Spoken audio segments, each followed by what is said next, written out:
नमस्कार साथियों, आज हम बात करेंगे केंद्रीय गृह मंत्रालय ने एनजीओ के विदेशी अंशदान विनियमन अधिनियम, जिसे हम शॉर्टकट में FCRA के नाम से भी जानते हैं, पंजीकरण की वैधता को 30 जून तक बढ़ा दिया है। सभी जो FCRA पंजीकृत गैर सरकारी संगठनों के पंजीकरण की वैधता बढ़ा दी गई है, जिनके पंजीकरण नवीनीकरण के आवेदन अब भी विचाराधीन है और जिनके पंजीकरण की वैधता 30 जून से पहले समाप्त हो रही है। हम बात करते हैं विदेशी अंशदान विनियमन अधिनियम के प्रमुख प्रावधान क्या हैं। तो पंजीकरण, जो NGOs यानी गैर सरकारी संगठन जो हैं विदेशी अंशदान या विदेशी दान प्राप्त करना चाहते हैं, उन्हें गृह मंत्रालय के तहत पंजीकृत होना होगा। यह पंजीकरण 5 वर्षों के लिए वैध होगा यानी लीगल होगा। इसके बाद नवीनीकरण के लिए आवेदन किया जा सकता है। FCRA पंजीकरण स्पष्ट सांस्कृतिक, आर्थिक, शैक्षिक, धार्मिक और सामाजिक गतिविधियों से संबंधित व्यक्तियों या संघों को दिया जाता है। प्रतिबंध क्या है? चुनावी उम्मीदवार, किसी समाचार पत्र के संपादक या प्रकाशक, न्यायाधीश, सरकारी कर्मचारी आदि को विदेशी दान प्राप्त करने से प्रतिबंधित किया जाता है। फंड का उपयोग, जो संगठन विदेशी दान प्राप्त करते हैं उन्हें अधिनियम के विनियमों के अनुसार और निर्धारित उद्देश्यों के लिए ही उसका उपयोग करना होगा। रिपोर्टिंग, विदेशी दान प्राप्त करने वाले संगठनों और व्यक्तियों को वार्षिक रिटर्न दाखिल करना भी आवश्यक है। साथ ही वे किसी अन्य NGO को धनराशि हस्तांतरित नहीं कर सकते। जो आपका विदेशी अंशदान रेगुलेशन या विनियमन अधिनियम है, उसका विस्तार क्रम क्या है? तो 1969 में संसद ने देश के आंतरिक मामलों में विदेशी शक्तियों के प्रभाव को लेकर चिंता व्यक्त की। फिर 1976 आपातकाल के दौरान FCRA 1976 पारित किया गया। 2010 में विदेशी धन के उपयोग पर कानूनी सीमाएं आरोपित करने और राष्ट्रीय हित के लिए हानिकारक गतिविधियों हेतु उनके उपयोग पर रोक लगाने के लिए FCRA 2010 लाया गया। 2020 में क्या इसमें विकासक्रम रहा? तो NGOs जो होते हैं यानी गैर सरकारी संगठन जो होते हैं द्वारा विदेशी धन प्राप्ति और उपयोग पर सख्त नियंत्रण एवं निगरानी के लिए FCRA 2010 में संशोधन किया गया। इस अधिनियम का महत्व की बात कर लेते हैं हम। तो FCRA विदेशी दान को विनियमित करता है। यह अधिनियम सुनिश्चित करता है कि ऐसे दान को आंतरिक सुरक्षा पर प्रतिकूल प्रभाव न पड़े। NGOs व अन्य संगठनों के पंजीकरण और उनके द्वारा विदेशी दान प्राप्त करने की प्रक्रिया को सुव्यवस्थित करता है।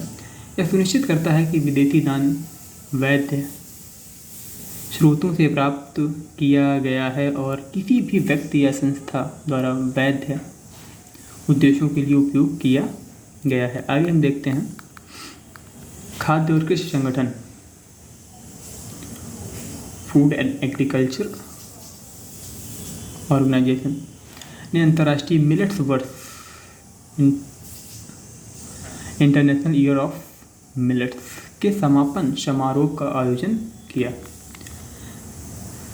इस आयोजन में सतत विकास लक्ष्य सस्टेनेबल डेवलपमेंट गोल्स को प्राप्त करने में मिलेट्स के महत्व और ग्लोबल सुपर फूड के रूप में इनके उभरने को रेखांकित किया गया है।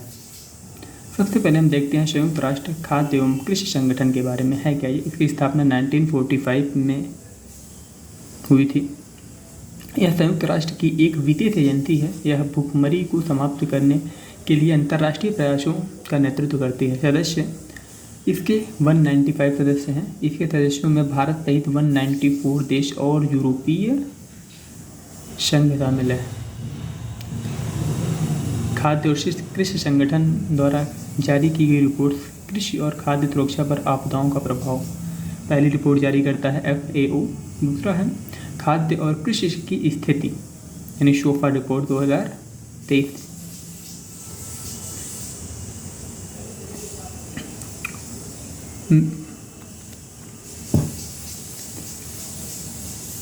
आगे देखते हैं। इस आयोजन के सतत विकास लक्ष्यों को प्राप्त करने में मिलेट्स के महत्व और ग्लोबल सुपर फूड के रूप में इनके उभरने को रेखांकित किया गया है। पहला, भारत ने संयुक्त राष्ट्र में 2023 को अंतर्राष्ट्रीय मिलेट्स वर्ष के रूप में घोषित करने का प्रस्ताव प्रस्तुत किया था।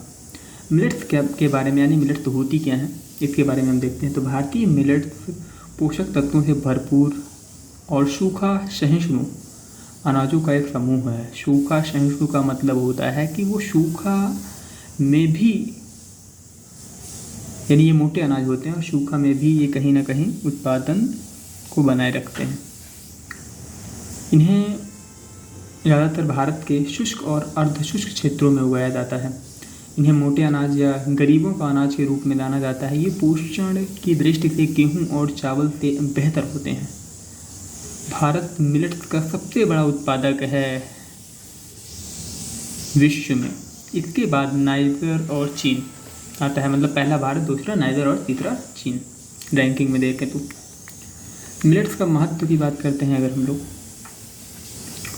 इसकी खेती अलग अलग पारिस्थितिक दशाओं में भी की जा सकती है। मिलेट्स का ग्लाइसेमिक इंडेक्स, जीएम जिसे बोलते हैं, कम होता है।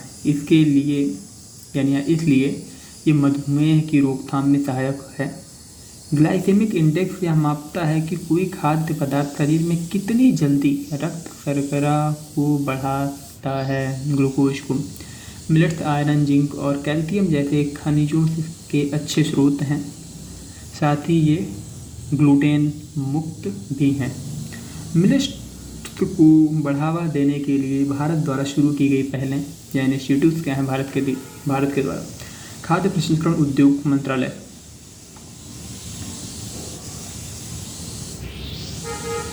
ने 2022-23 से 2026-27 के दौरान मिलेट्स आधारित उत्पादों हेतु खाद्य प्रसंस्करण उद्योग के लिए उत्पादन से संबद्ध प्रोत्साहन योजना लागू की है। दूसरा, केंद्रीय महिला एवं बाल किसान मंत्रालय ने पोषण अभियान के अंतर्गत मिलेट्स को भी शामिल किया है।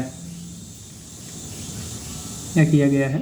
अंतर्राष्ट्रीय बाजार में मिलेट्स को बढ़ावा देने के विशेष उद्देश्य से एक निर्यात संवर्धन मंच की स्थापना की गई है। आगे हम देखते हैं FATF के अनुसार कई देशों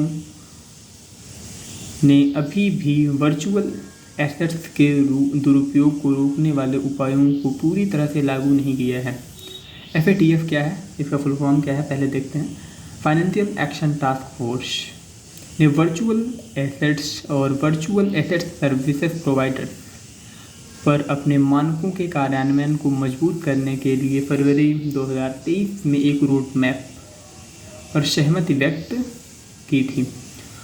वर्चुअल एसेट्स यानी क्रिप्टो एसेट्स वास्तव में ऐसे मूल्य या वैल्यू का डिजिटल रूप है जिनका डिजिटल रूप व्यापार, अंतरण या भुगतान के उपयोग किया जा सकता है। इसमें फिएट मुद्राओं, कागजी मुद्रा या सिक्कों का डिजिटल रूप शामिल नहीं है। वर्चुअल एसेट्स काफ़ी हद तक विनियमित नहीं हैं। इनके मूल्यहीन होने की भी आशंका बनी रहती है। साथ ही ये साइबर हमलों और ऑनलाइन स्कैम्स का भी शिकार हो सकती हैं। वर्चुअल एसेट्स के लिए FATF मानक क्या है? देशों के लिए क्या मानक है? यह आवश्यक है। पहला क्या है? यह वर्चुअल एसेट्स सेक्टर के मामले में मनी लॉन्ड्रिंग और आतंकवाद के वित्त पोषण से जुड़े खतरों को समझें।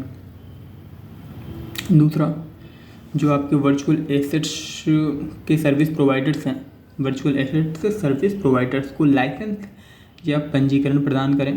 तीसरा, इस क्षेत्र की निगरानी भी वैसे ही करें जिस तरह से वे अन्य वित्तीय संस्थानों की निगरानी करते हैं। वर्चुअल एसेट सर्विस प्रोवाइडर्स के लिए क्या है, देखते हैं। यह आवश्यक है। पहला, वे भी ऐसे निवारक उपाय लागू करें जैसा कि अन्य वित्तीय संस्थान लागू करते हैं। इनमें किसी ग्राहक के बारे में पूरी सावधानी बरतना, रिकॉर्ड रखना और संदिग्ध लेन देन की रिपोर्टिंग शामिल है। दूसरा, एसेट्स का अंतरण करते समय वे एसेट्स के स्रोत और अंतरण प्राप्त करने वाले लाभार्थी के बारे में जानकारी प्राप्त करें, उसका रिकॉर्ड रखें और सुरक्षित लेन देन को बढ़ावा दें। FATF का सदस्य देश होने के नाते भारत ने कई पहलें शुरू की हैं, जैसे कि वर्चुअल एसेट सर्विस प्रोवाइडर्स का पर्यवेक्षी निरीक्षण किया है या अपनी वर्तमान निरीक्षण योजना में इन्हें शामिल किया है। कई वर्चुअल एसेट सर्विस प्रोवाइडर्स के खिलाफ प्रवर्तन कार्रवाई या अन्य पर्यवेक्षी कार्रवाई की है। वर्चुअल एसेट सर्विस प्रोवाइडर्स के लिए यात्रा विनियमन संबंधी विधेयकों को पारित किया है या नियम बनाए हैं। अगली मुख्य सुर्खियाँ हैं, दिल्ली के संकटग्रस्त या दुर्लभ देसी प्रजाति के वृक्षों की सैंपलिंग उत्पन्न करने के लिए टिश्यू कल्चर लैब स्थापित की जाएगी। यह टिश्यू कल्चर लैब अशोला भट्टी वन्यजीव अभयारण्य में स्थापित की जाएगी। इस लैब में हिंगोट, खैर, बिस्तेंदु, श्री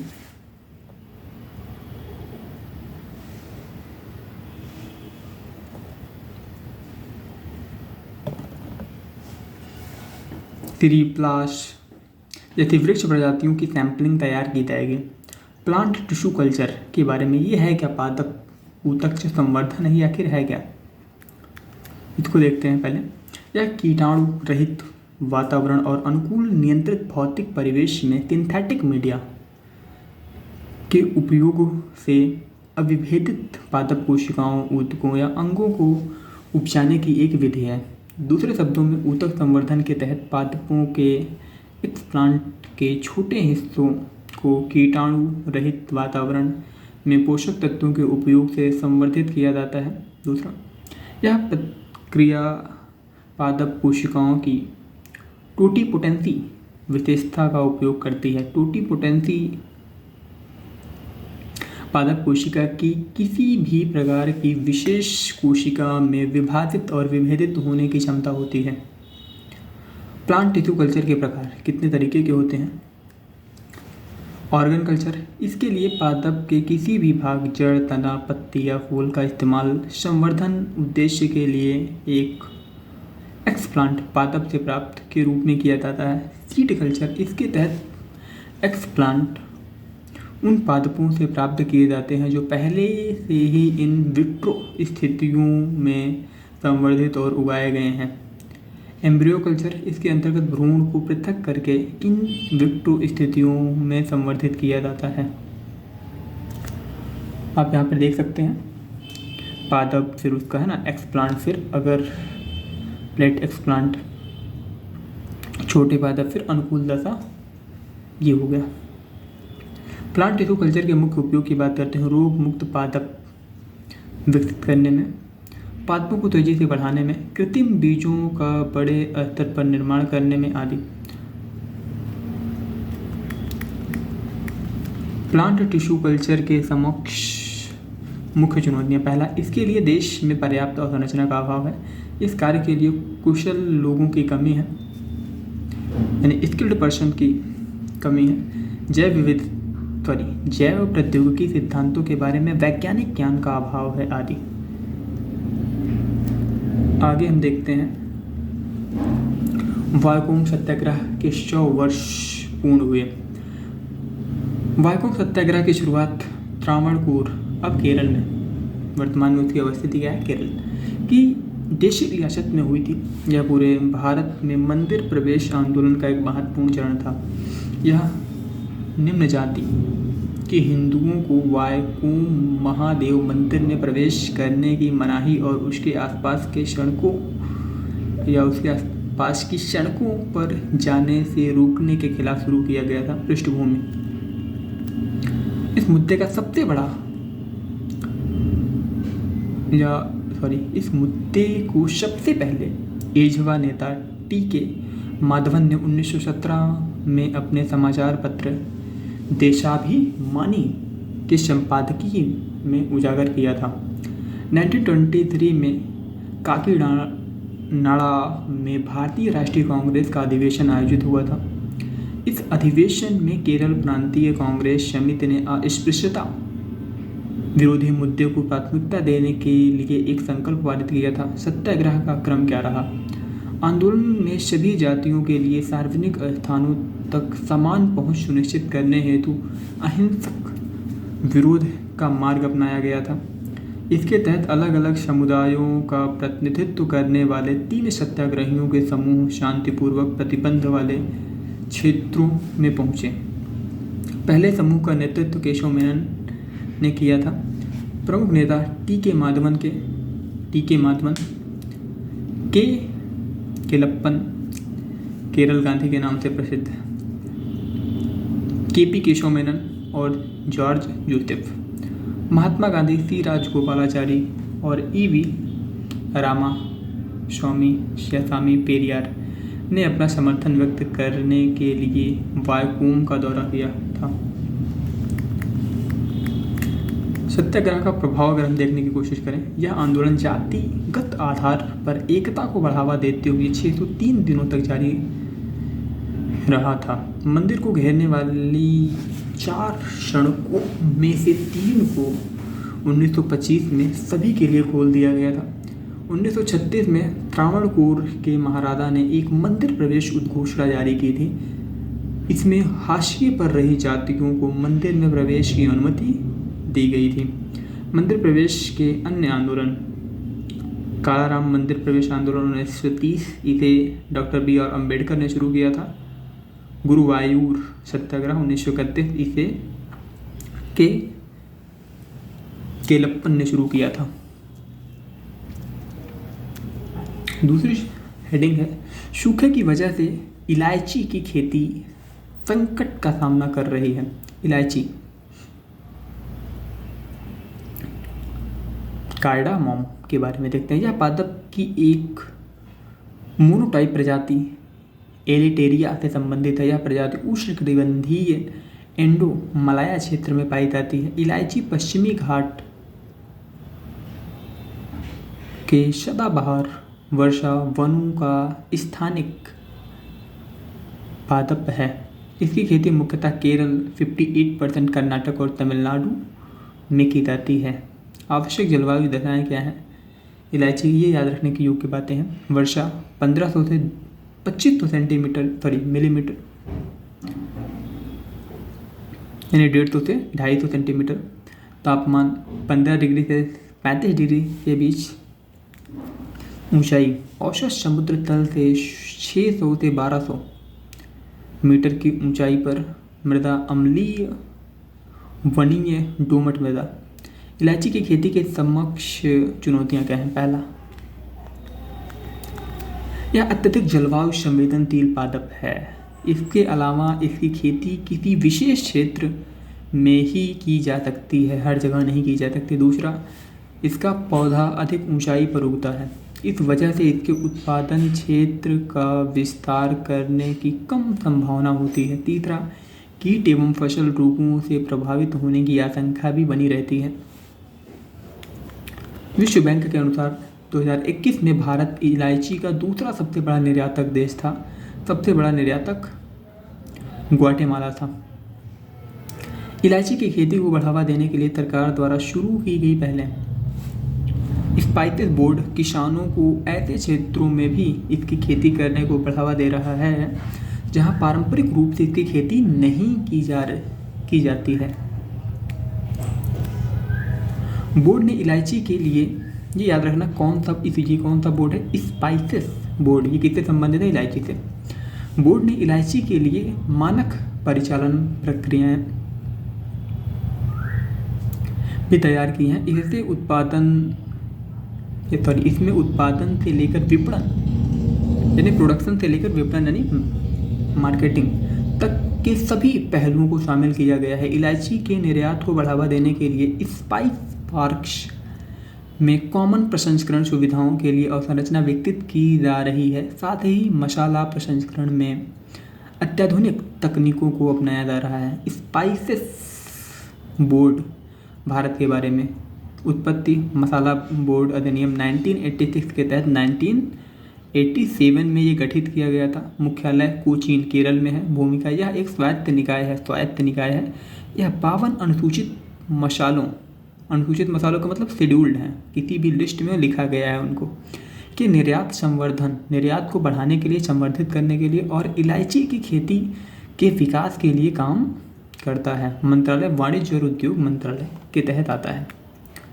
आगे देखते हैं अन्य सुर्खियों में क्या है। ब्रेल साइनेज के बारे में। ये ब्रेल साइनेज क्या है, विस्तार से देखते हैं। पुडुचेरी का निर्वाचन विभाग इस केंद्र शासित प्रदेश के सभी 1967 मतदान केंद्रों पर इलेक्ट्रॉनिक वोटिंग मशीन (ईवीएम) में अंग्रेजी और तमिल में ब्रेल साइनेज प्रदान करेगा।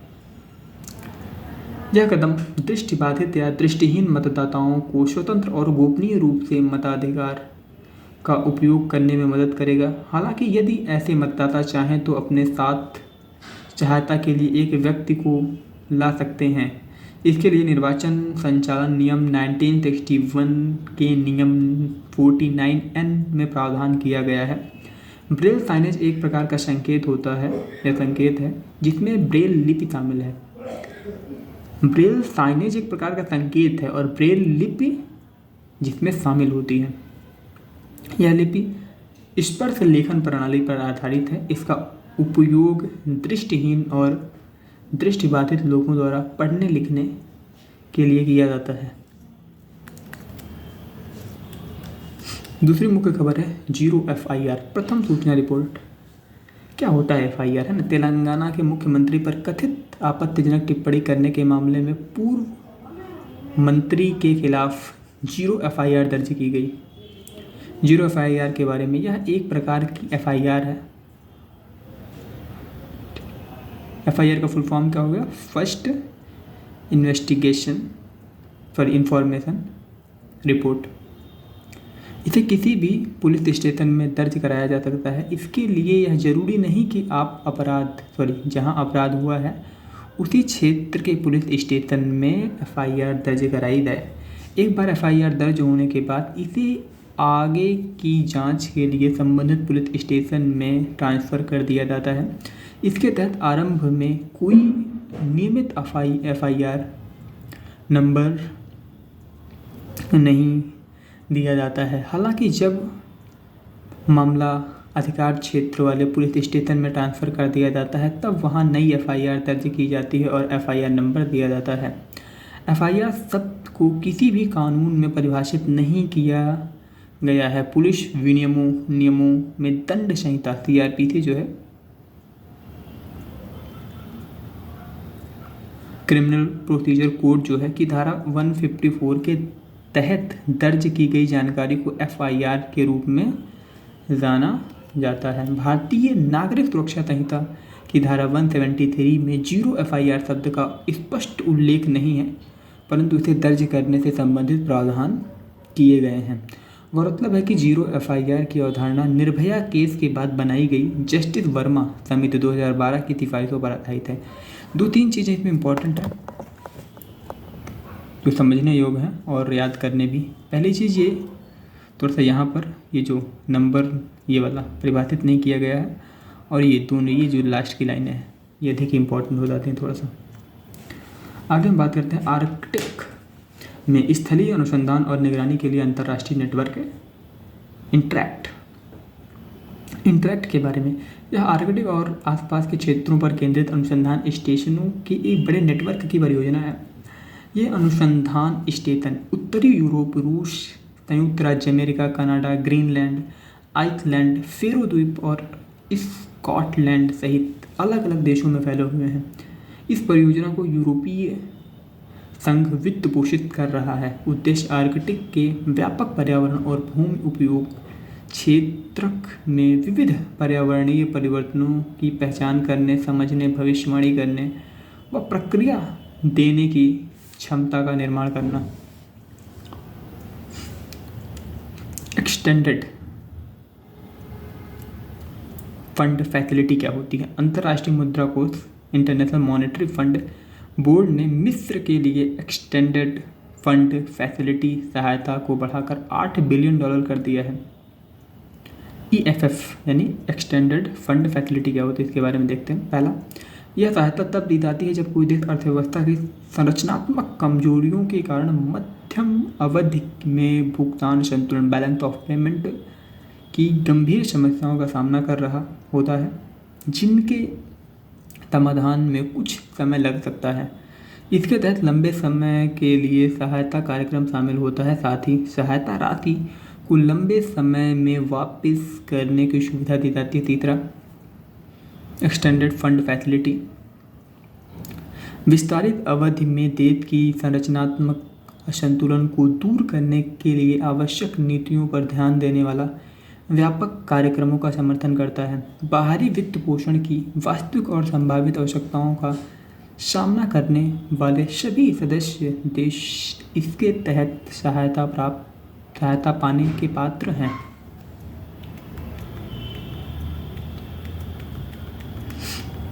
आगे देखते हैं बटरफ्लाई सिकाडा।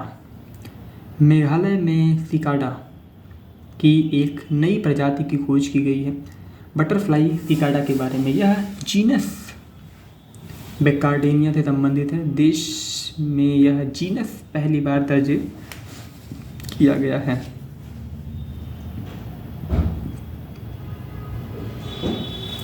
इस देश में प्रजातियों के पंख रंगीन होते हैं, इस कारण इन्हें अक्सर बटरफ्लाई सिकाडा भी कहा जाता है। भारत में इसकी खोज के बाद अब जीनस बेक्वाटिना का वितरण दक्षिण पूर्व एशिया से पूर्वोत्तर भारत तक माना जाने लगा है।